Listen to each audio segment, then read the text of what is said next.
Susan Miller had always been the quiet one in the office. At 42, she kept to herself, did her work without fuss as an administrative assistant at Carter Financial Services, and stayed away from office parties whenever she could. Her co-workers knew almost nothing about her life outside work, only that she lived alone in a small apartment on the edge of town and spent her weekends visiting her elderly mother at Golden Sunset Nursing Home. The office was busy that Monday morning. Phones rang nonstop, printers hummed, and people rushed back and forth between cubicles. Susan sat at her desk typing up reports for her boss, Rick Patterson. She liked the steady rhythm of her fingers on the keyboard. It helped her focus and kept her mind from wandering to places she didn't want it to go. "Did you see the email?" Donna from the desk next to hers leaned over and whispered. Donna was always the first to know about office gossip. Susan shook her head. She had been so focused on her work that she hadn't checked her inbox for the past hour. "The company is having its 25th anniversary celebration next month. It's going to be at the Grand Hotel downtown, very fancy," Donna said with excitement in her voice. "There's going to be dinner, dancing, speeches, the whole 9 yards." Susan nodded politely, but already knew she wouldn't go. She never did. Large gatherings made her nervous, and she always found a good excuse to avoid them. Last year she had claimed a stomach bug. The year before that she said she had to drive her mother to a doctor's appointment. She returned to her typing, hoping Donna would take the hint and leave her alone. After a few moments, Donna went back to her own work, and Susan let out a small sigh of relief. At lunchtime, Susan took her homemade sandwich to the small park across from the office building. She sat on her usual bench under an old oak tree, away from the other office workers who gathered in groups at the picnic tables. This was her favorite part of the day, 30 minutes of peace and quiet. As she ate, she watched a young man playing guitar for spare change near the park entrance. His melodies drifted across the grass, bringing a smile to her face. Music had always been her escape. At home, she had an old guitar that had belonged to her father. She played it almost every night, though never when anyone could hear. When Susan returned to the office, Rick was waiting by her desk. "Susan, glad you're back," he said with a smile that didn't quite reach his eyes. Rick was tall, with carefully styled brown hair and expensive suits. He had been her boss for 3 years, but had never shown much interest in getting to know her. "Did you see the email about the anniversary celebration?" "Yes, I did," Susan replied softly, already preparing her excuse. Good. This year's event is special. The CEO will be there along with the board members. Everyone needs to attend." His tone made it clear this wasn't a request. "It's important for team morale." Susan felt her heart sink. "I'm not sure if I can. I've already confirmed everyone in our department will be there." Rick cut her off. "The CEO specifically asked for full attendance. It would look bad if people from my team didn't show up." Susan nodded slowly, knowing she was trapped. "I understand." "Great," Rick said, already walking away. "Oh, and I hear there might be some kind of talent show or entertainment portion. Should be fun." Fun was not the word Susan would have chosen. As Rick disappeared into his office, she felt a knot forming in her stomach. She hated being the center of attention. Even the thought of being in a room full of people she barely knew made her palms sweat. When she got home that evening to her small one-bedroom apartment, Susan went straight to her closet. She pushed aside her work clothes, searching for something she could wear to a fancy hotel event. At the back, she found an old navy blue dress she had worn to her cousin's wedding years ago. She pulled it out and held it against herself, looking in the mirror. The dress was simple but nice enough. It would have to do. Next, she checked her savings. The email had mentioned that the company would cover the dinner, but she knew there would be other expenses. Maybe a new pair of shoes, perhaps a small gift for the anniversary. Money was always tight for Susan. Between her rent and her mother's medical bills, there wasn't much left over each month. Later that night, after a simple dinner of soup and toast, Susan took out her guitar. It was an old instrument, worn in places where her father's fingers had pressed the strings for years before his death. She sat by the window, looking out at the city lights while she played. The soft, sad melody filled her small apartment, and, for a while, She forgot about the upcoming party and all her worries. As the days passed, the office buzzed with excitement about the celebration. People talked about what they would wear, who might get an award, and office romances that might bloom on the dance floor. Susan listened to it all quietly, feeling more and more like an outsider. A week before the event, Donna rushed over to Susan's desk with news. "Have you heard the latest about the entertainment portion?" she asked, barely able to contain her excitement. Susan shook her head. "They're saying it won't be volunteers. They're going to randomly select people to perform. Something like a surprise talent show." Donna's eyes were wide. "Can you imagine? What would you do if they picked you?" The question hit Susan like a punch to the stomach. They wouldn't pick me," she stammered. "It's random, so they might."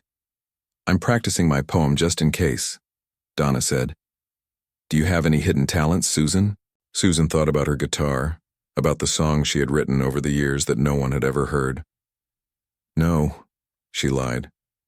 "Nothing interesting." That night, Susan couldn't sleep. She tossed and turned, imagining being called up in front of everyone. All eyes on her, waiting for her to do something, anything. In her nightmare, she stood frozen, unable to speak or move while everyone laughed. She woke up at 3 a.m., her heart racing and her nightgown damp with sweat. The next day at work, Susan noticed Rick and a few others from management huddled together, looking at a list and laughing. When they saw her watching, they quickly separated. Rick gave her an odd smile that made her uncomfortable. At lunchtime, she overheard two coworkers talking in the break room. "I heard they've already decided who they're going to call up," one said. "Really? Isn't it supposed to be random?" asked the other. "Please, nothing's ever really random. Rick has it all planned out. He wants to make sure it's entertaining." Susan slipped out of the break room before they noticed her. A terrible feeling grew inside her. Something wasn't right about this random selection. She considered calling in sick on the day of the party, but she knew that would only delay the inevitable. Rick would find another way to put her in an uncomfortable position if that was his plan. As the day of the celebration grew closer, Susan's anxiety increased. She practiced what she would say if she was called up. "I'm sorry, I don't have any special talents." Short, simple, and hopefully, they would move on to someone else quickly. But deep down, she knew it wouldn't be that easy. Nothing ever was. The night before the big event, Susan visited her mother at the nursing home. Betty Miller was 78 and struggling with early dementia. Some days were better than others. Today was a good day. "You seem worried, dear," her mother said as they sat together in the garden. "What's bothering you?" Susan told her about the party and her fears. Her mother reached out and took her hand. "You know, when I was young, I was shy too. But I learned something important. Sometimes the things that scare us the most are the doors to something better." Susan smiled but didn't feel convinced. "I just don't want to be laughed at, Mom." "Then, don't give them anything to laugh at," her mother said simply. "Show them who you really are instead." As Susan drove home, her mother's words stayed with her. Who was she really? For so long, she had been the quiet woman in the corner, the one nobody noticed. Maybe it was time for that to change. But the thought of revealing her true self was almost as frightening as being laughed at. That night, she took out her guitar, again, and played until her fingers ached. If the worst happened, if she was called up in front of everyone, well, maybe she did have something to show them after all. The day of the company celebration arrived with gray clouds hanging low in the sky. Susan woke up early, her sleep interrupted by dreams of standing on a stage with everyone laughing at her.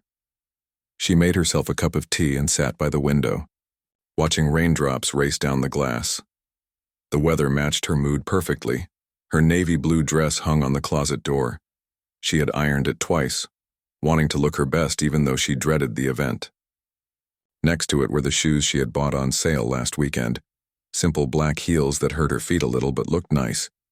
She hadn't been able to afford anything fancy. At 5:30 p.m., Susan stood in front of her mirror, hardly recognizing herself. She had put on light makeup and styled her usually plain brown hair with soft waves. The dress fit well enough, though it was a bit looser than the last time she had worn it. Her mother always said she needed to eat more.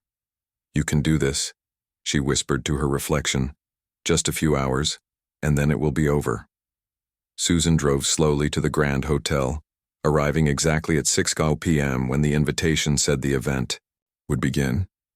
She had never been inside the hotel before. From the outside, it looked like something from a movie with its marble columns and golden revolving doors.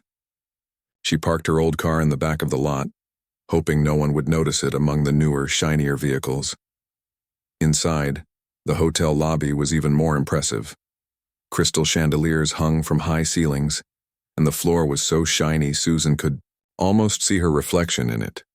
A sign with Carter Financial Services 25th anniversary, written in fancy gold letters, pointed toward the ballroom. Susan took a deep breath and followed the sign. At the entrance to the ballroom, a young man in a suit checked her name off a list. "Susan Miller?" he asked. "Yes, that's me," she replied softly. "Table 12, he said with a polite smile, handing her a program for the evening.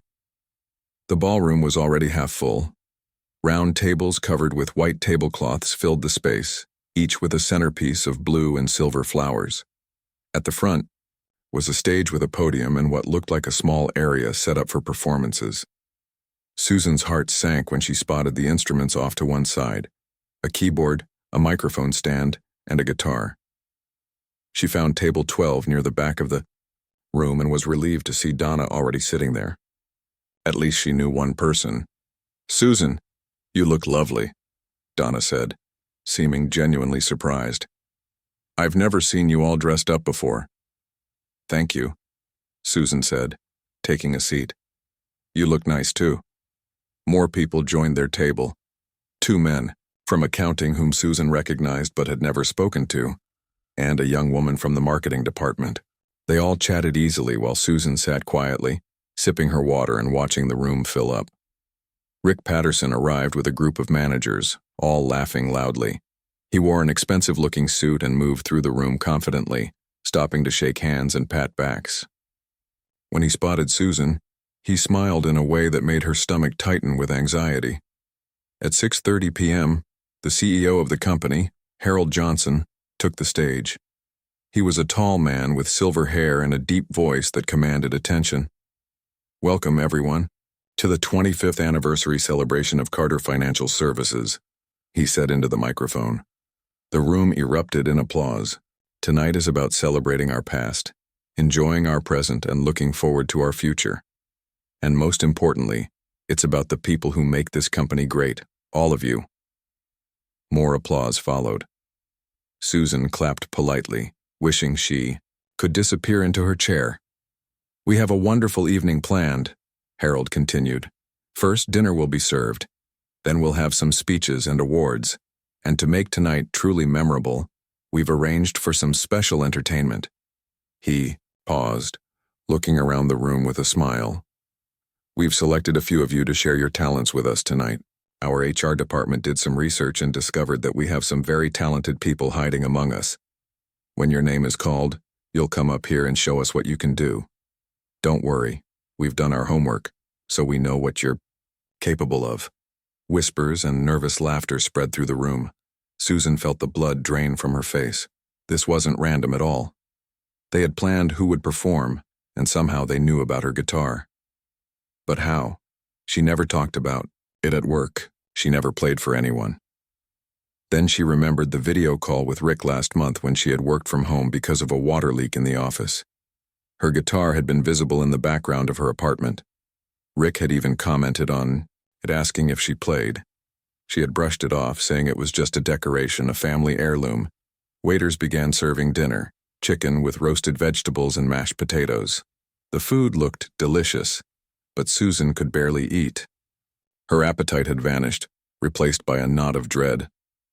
Around her, people ate and talked excitedly about the upcoming performances. At the next table, someone mentioned that the marketing director was going to sing opera. Someone else said the IT manager would perform magic tricks. "What about you, Susan?" the young woman from marketing asked. Do you have any hidden talents? No, Susan said quickly. Nothing interesting. Donna gave her a curious look. Everyone has something they're good at. What do you do in your spare time? Before Susan could answer, Harold was back on stage announcing the first performer, Dave from accounting, who would perform card tricks. Dave went up with confidence, pulling cards from thin air and guessing the cards people had chosen. Everyone applauded enthusiastically. Next was Linda from marketing, who sang a popular song so well that people started swaying in their seats. Pete from IT juggled office supplies, making everyone laugh when he almost dropped a stapler. With each performance, Susan grew more anxious. The room felt too warm and she couldn't stop her hands from trembling.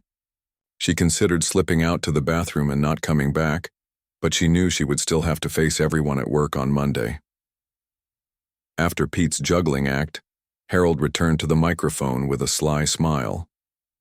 Our next performer is someone who keeps her talents very well hidden. In fact, I don't think any of us knew about her skills until recently. Susan's heart pounded so hard she thought it might burst out of her chest. Susan Miller, please come up here. All eyes turned to her. Table. Susan froze, unable to move or speak. Donna gasped beside her. Susan? Harold called again. Don't be shy, come on up. Rick approached her table carrying a guitar, not her own, but a newer, shinier one. Susan, your turn, he called out with a smile that didn't reach his eyes. I happen to know you have a guitar at home. I saw it in the background during our video call last month. Time to show us what you can do. People began to whisper. Some laughed quietly. Susan felt her face burning as she slowly stood up. Her legs felt like they might give way beneath her. This was her nightmare coming true, being forced into the spotlight set up for embarrassment. She took the guitar from Rick, avoiding his eyes. The instrument felt both strange and familiar in her hands, heavier than her own but similar in shape. As she walked to the stage, she heard whispers and saw smirks on some faces. They were expecting her to fail, to fumble awkwardly and provide entertainment at her expense.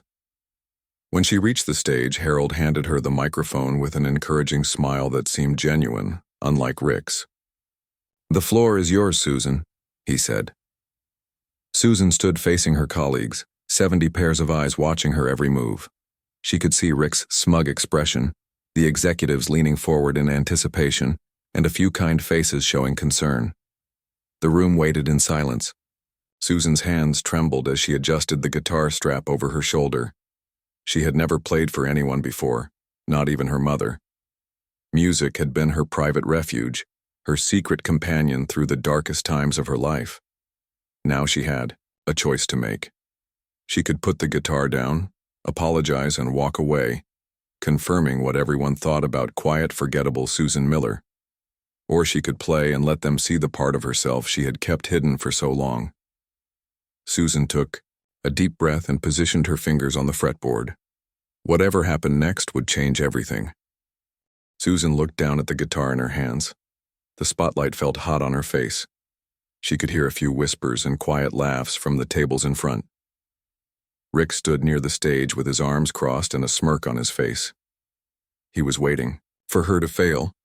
I haven't played in public before, she said softly into the microphone. Her voice sounded small and shaky in the large room. That's the point of trying new things, Rick called out. More laughter followed his comment. Susan closed her eyes for a moment.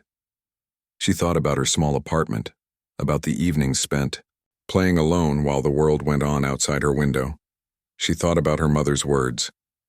Show them who you really are. Maybe it was time. She adjusted her fingers on the guitar strings and took a deep breath. Then she began to play. The first few notes were quiet and hesitant. Her fingers trembled slightly, making the melody sound uneven. A few more snickers came from the audience, but then something changed. As the familiar feeling of the strings under her fingers spread through her, Susan felt a calmness wash over her. This was her safe place, her comfort, the one thing she knew better than anyone else in this room. She might be just an administrative assistant to them, but with a guitar she was something more.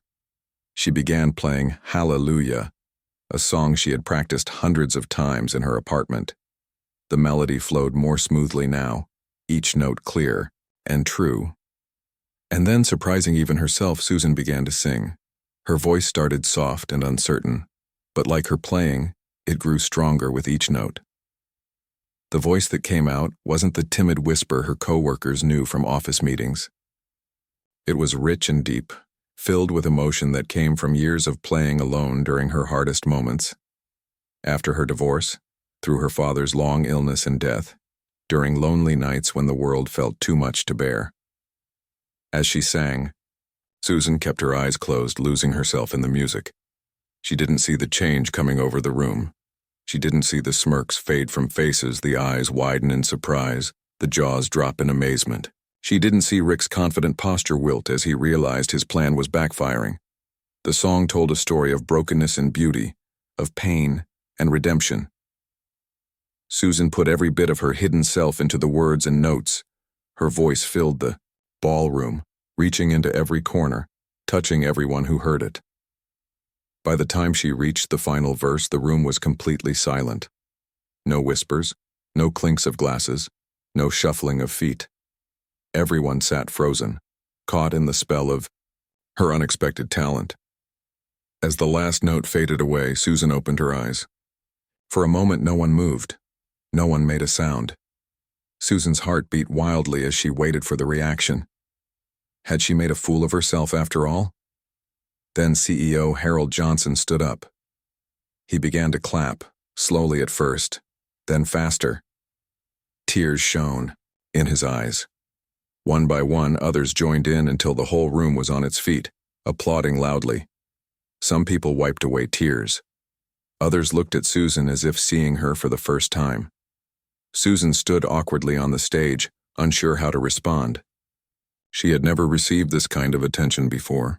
Her cheeks burned, but this time not from embarrassment, from a strange mix of pride and shyness. Harold walked to the stage and took the microphone. "Susan, that was extraordinary," he said, his voice thick with emotion. "Where did you learn to play like that?" Susan leaned toward the microphone. "I taught myself," she replied softly. "After my husband left, music became my therapy." A murmur went through the crowd. Few people had known she was once married. Few had ever asked about her life at all. "Well, you have an incredible gift," Harold said. "Thank you for sharing it with us tonight."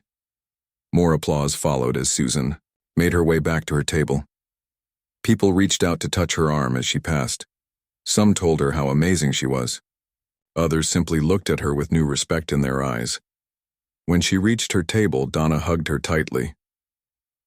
"Susan, why didn't you ever tell me you could sing like that? You're amazing." "I never played for anyone before," Susan explained, still feeling a bit dazed by the reaction. "Never? Not even family or friends?" Susan shook her head. "It was just something private, something that was only for me." The celebration continued with more performances, but they seemed flat after Susan's song. People kept glancing at her table, pointing her out to others. Some even took pictures with their phones. Susan Miller, the quiet woman from accounting who always blended into the background, had suddenly become the star of the evening. Near the end of the night, Nancy from Human Resources approached Susan's table. "I've been taking piano lessons, secretly for 3 years," she confessed. "I was too embarrassed to tell anyone." "Why embarrassed?" Susan asked.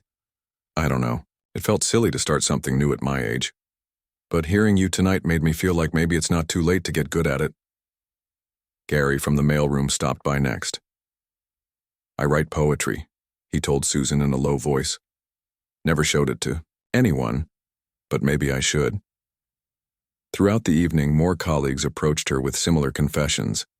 It seemed that Susan's performance had created a space for others to share their hidden talents and interests. People who normally talked only about work or office gossip were suddenly discussing painting classes, cooking experiments, and dance lessons. Susan noticed that Rick stayed far away from her table. He kept to the edges of the room, talking quietly, with a few other managers.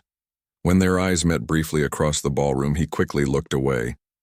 As the party began to wind down, Susan decided it was time to leave. She had experienced more social interaction in one evening than she usually did in a month, and she felt tired but strangely peaceful. The thing she had feared most, being exposed, had happened, and she had survived. More than survived, she had triumphed. She gathered her purse and coat and said goodbye to her table mates. As she walked toward the exit, Harold Johnson intercepted her. "Leaving so soon, Susan?" he asked. "Yes, it's getting late," she replied. "Before you go, I wanted to tell you something." Harold lowered his voice. "My wife died 5 years ago. Cancer. It was a difficult time. Music was what helped me through it, too. Your performance tonight, it reminded me of her. She used to sing to me when I couldn't sleep." Susan didn't know what to say. She had never had a personal conversation with the CEO before. "Thank you," she finally managed.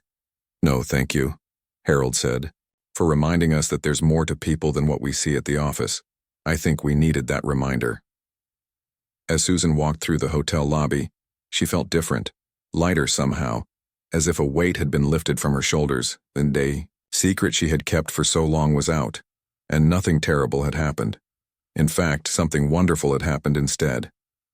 Outside, the rain had stopped, and stars peeked through breaks in the clouds. Susan took a deep breath of the cool night air. Tomorrow, she would have to face everyone at work. Things would be different now. People would see her differently. She would see herself differently, too. As she reached her car, she heard footsteps behind her. She turned to find Rick Patterson walking across the parking lot. "Susan, wait," he called out. Susan paused, keys in hand. She wasn't sure what to expect from him.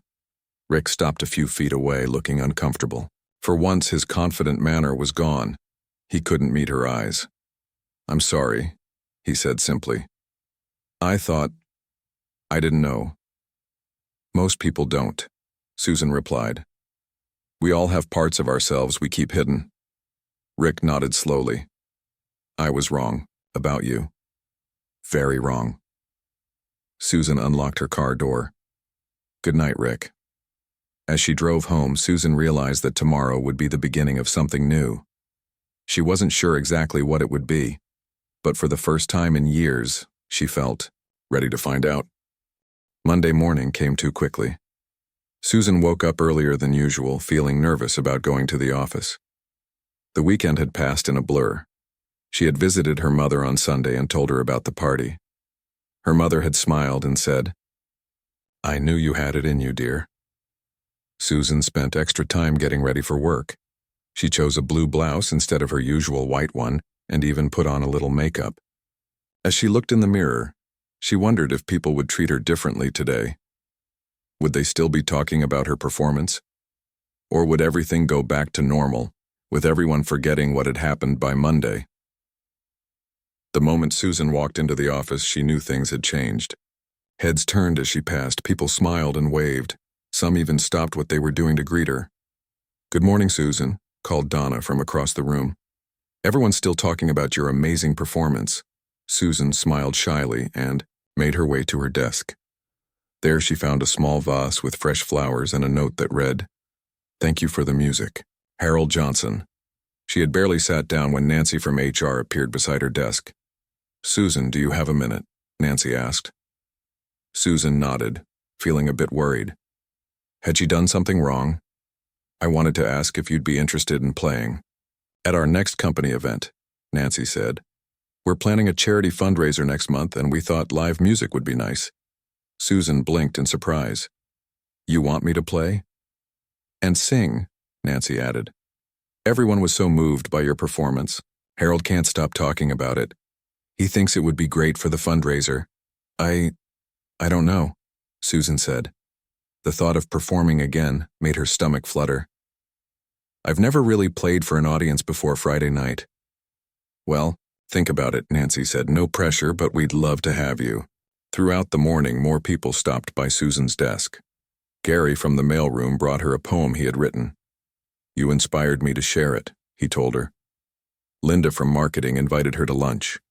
Even the accounting guys who hardly spoke to anyone asked if she gave guitar lessons. By noon, Susan felt overwhelmed by all the attention. She wasn't used to being noticed, let alone being the center of attention. Part of her wanted to hide in the bathroom until everyone forgot about her performance. But another part, a new part, felt something different. Pride, joy, a sense of belonging she had never experienced before. At lunchtime, Susan usually ate alone at her desk or in the park. But today, Linda waved her over to a table in the break room where several others were sitting. "Join us, Susan," Linda called. "We were just talking about starting a company talent group, like a club where people can share their hobbies and skills." Susan sat down with them, feeling both nervous and pleased to be included. "I never knew so many people here had hidden talents," said Pete from IT.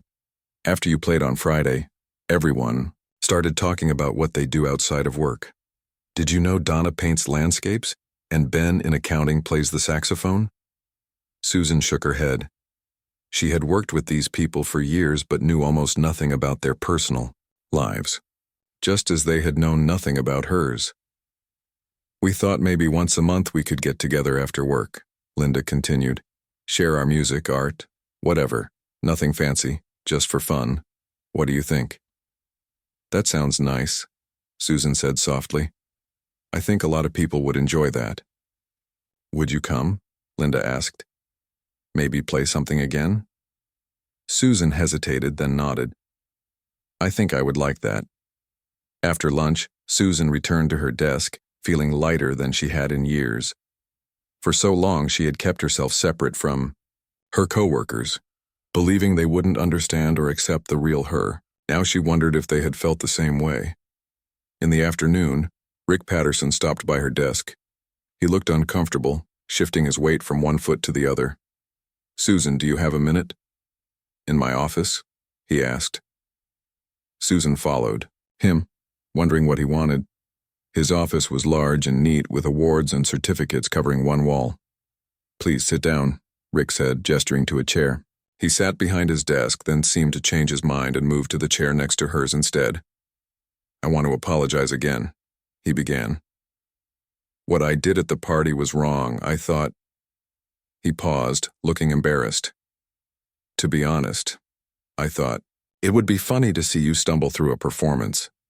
I never imagined you could play and sing like that." Susan looked at him calmly. "Why did you want to embarrass me?" Rick looked down at his hands. "I don't know. Maybe because you're always so quiet, so private. It's easy to overlook people who don't call attention to themselves." "Yes, it is," Susan agreed. "But that doesn't make it right." "I know," Rick said. "And I'm truly sorry. You have an amazing talent, Susan. One that deserves to be shared." Susan didn't reply right away. She had spent the weekend thinking about Rick's attempt to humiliate her and how it had backfired. She had been angry at first, then sad. But now she felt something else, a strange kind of gratitude. If not for Rick's cruel plan, she might never have found the courage to play in front of others. "I accept your apology," she said finally. "But please don't do that to anyone else. Not everyone's story has a happy ending like mine did." Rick nodded. "Actually, that brings me to something else I wanted to discuss. Harold Johnson called me this morning. He was very impressed with you. He's creating a new position, Community Engagement Coordinator. It would involve organizing events, working with local charities, that sort of thing. He thought you might be interested." Susan stared at Rick in surprise. "Me? But I'm just an administrative assistant." "You're much more than that," Rick said. "We all saw it on Friday night. This would be a promotion, with better pay and more responsibility. You'd report directly to Harold." Susan's mind raced. A new position, a promotion, a chance to do something different. It was both exciting and terrifying. "Can I think about it?" she asked. "Of course," Rick said. "Take your time, but I hope you'll consider it. I think you'd be good at it." When Susan left Rick's office, she felt like she was walking in a dream. So much had changed in just a few days. The quiet, invisible woman she had been for years was fading away, replaced by someone new, someone who played guitar in front of crowds, someone who inspired others, someone who might soon have a new job title and new responsibilities. That evening, instead of going straight home, Susan drove to Golden Sunset Nursing Home to see her mother. She found Betty sitting in the common room, working on a puzzle with another resident. "Susan, what a nice surprise," Betty said when she saw her daughter. "You usually only visit on weekends." "I have news, Mom," Susan said, sitting down beside her. "Big news." She told her mother about the flowers on her desk, the lunch invitation, Rick's apology, and the possible promotion. Betty listened with a proud smile. "It's like the whole world has changed," Susan finished. "All because I played one song." Betty patted her hand. "The world didn't change, dear. You did. You finally let people see who you really are." "It's scary," Susan admitted. "All this attention, all these new possibilities." "Of course it is," Betty said. "Change is always scary, but it can be wonderful too." As Susan drove home, she thought about her mother's words. Change was scary. For years she had avoided it, staying in her safe, quiet routine. But now that change had found her anyway. She was beginning to see that it wasn't as frightening as she had imagined. When she got home, Susan picked up her guitar. Her old, familiar guitar, not the shiny one from the party. She sat by the window as she always did, but this time she didn't close the curtains. She let them stay open, playing her music for anyone who might hear it. And for the first time in many years, Susan Miller felt truly seen. 6 months had passed since the company celebration that changed Susan's life. Spring had turned to summer, and summer was now fading into fall. The trees outside Susan's new office window were beginning to show hints of orange and gold. Yes, Susan had a new office now. 3 months ago, she had accepted the position of Community Engagement Coordinator. Her small desk in the corner had been replaced by a modest but private office, with her name on the door. Sometimes she still couldn't believe it when she saw Susan Miller written there in neat black letters. Today was an important day. Susan checked her appearance in the small mirror she kept in her desk drawer. Her hair was different now, cut into a style that framed her face nicely. She wore a deep blue dress with a simple necklace. Not flashy, but professional and confident. Much like Susan herself these days. There was a knock at her door. "Come in," Susan called. Nancy from HR entered, smiling broadly. "The bus just arrived. They're all here." Susan took a deep breath and stood up. "I'll be right there." Today was the day of the first Music for Memories event at Golden Sunset Nursing Home. It had been Susan's idea, a concert for the elderly residents, many of whom, like her mother, suffered from dementia or other memory problems. Research showed that music could help stimulate memories and improve quality of life for these patients. Susan had organized everything. She had convinced Harold Johnson to make it a company-sponsored event. She had arranged for a small stage to be set, up in the nursing home's garden. She had even persuaded several of her colleagues to perform alongside her. As Susan walked through the office toward the exit, she passed Rick Patterson's office. Rick had been transferred to another department shortly after the promotion was announced. There were rumors that it was Harold's idea, a quiet acknowledgement of what Rick had tried to do to Susan at the party. Before leaving, Rick had placed a small wooden music stand on Susan's desk with a note. A reminder that we never really know the depths of the people around us. Outside, a company bus was parked, with 20 of her colleagues climbing out, carrying instruments and equipment. Linda was there with her keyboard. Gary had written poems to read between musical numbers. Ben had brought his saxophone. Even Donna had volunteered to help, though she insisted she would only work behind the scenes. "Everyone ready?" Susan asked as they gathered around her. "Ready as we'll ever be," Linda replied with a nervous laugh. "It's my first time playing in public." "Mine too," Ben added. "Well, since high school band anyway." Susan smiled at them. "You'll both be wonderful. Remember, this isn't about being perfect. It's about sharing something meaningful." They followed Susan to the waiting van that would take them to Golden Sunset. During the short drive, Susan checked her notes one last time. They had prepared 10 songs with short breaks in between. The nursing home staff had helped arrange seating in the garden, with shade for residents who needed it. Everything was set. When they arrived, the garden was already filling with elderly residents. Some walked slowly with canes or walkers. Others were pushed in wheelchairs by staff members. Susan scanned the crowd until she found her mother, sitting in the front row. Betty's condition had worsened in recent months. There were days when she didn't recognize Susan at all, but today seemed to be a good day. Betty smiled and waved when she saw her daughter. "Mom," Susan said, leaning down to hug her. "How are you feeling today?" "Proud," Betty replied, patting Susan's cheek. "So proud of my girl." Susan squeezed her mother's hand, then went to help her colleagues set up. The small stage looked festive with simple decorations, fall flowers and soft lights that would glow as evening approached. Chairs were arranged for the musicians with microphones positioned carefully. At 2 o'clock, everything was ready. Susan stepped to the center microphone, her guitar hanging from its strap around her shoulders. The familiar weight of it gave her confidence, like an old friend supporting her. "Good afternoon, everyone," she said, looking out at the sea of faces, elderly residents, staff members, and even some family visitors who had come for the event. "Welcome to our first Music for Memories concert. My name is Susan Miller, and I work at Carter Financial Services. But more importantly, I'm Betty Miller's daughter." She gestured toward her mother, who beamed with pride. "Music has a special power," Susan continued. "It can take us back to moments we thought were lost. It can remind us of who we are and who we've been. Today, my friends and I want to share that gift with all of you." Susan nodded to Linda, who began playing the keyboard. The first notes of "What a Wonderful World" filled the garden. Susan joined in on guitar and then began to sing. Her voice, once heard only by the walls of her apartment, now flowed freely in the open air. As she sang, Susan watched the faces of the residents. Some sat with their eyes closed, swaying gently to the music. Others mouthed the words along with her. A few had tears streaming down their cheeks.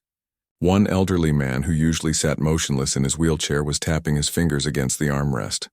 When the song ended, applause broke out, not just from the staff and visitors, but from many of the residents too. Susan smiled and introduced Ben, who stepped forward with his saxophone. The concert continued, each song bringing its own magic to the audience. Gary's poems about youth and memory moved several people to tears.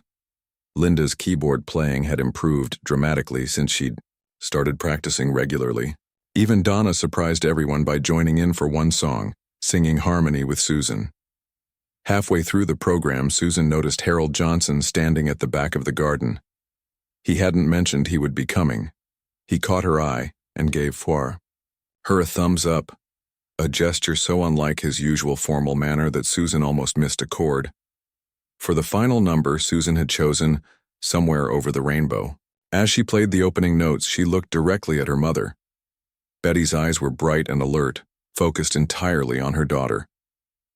Susan sang the familiar words about dreams coming true, about places where troubles melt away.